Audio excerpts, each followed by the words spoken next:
How do we stand in these days for the truth? Well, to stand for the truth, the first thing you do is live the truth. That's number one. You live the truth. Now, if the behavior is happening in your conference, surely there is a line that you can follow or a level of steps to go through to have it looked at or dealt with. I do not propose openly criticizing people unless it's absolutely necessary, because people can change. So if you think, let's say, your church is doing something crazy, then you can talk to the pastor.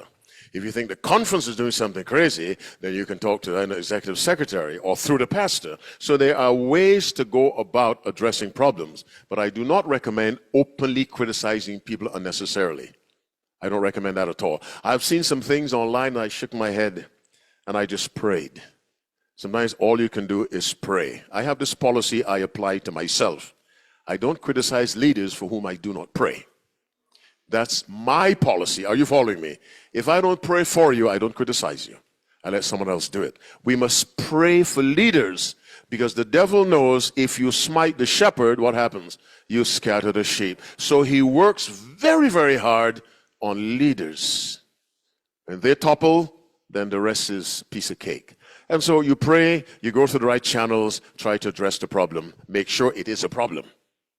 And make sure it is not just you disagreeing with something you personally don't like. You must be able to say this is contrary to God's word or the counsel of Ellen White. But the church will get worse and worse. The church will become more and more like the world. In 1 Samuel chapter 8, the Israelites told Samuel, we want to be like other nations.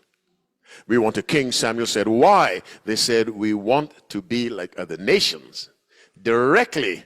And God said, they're not opposing you, they're opposing me. Let them have what they want.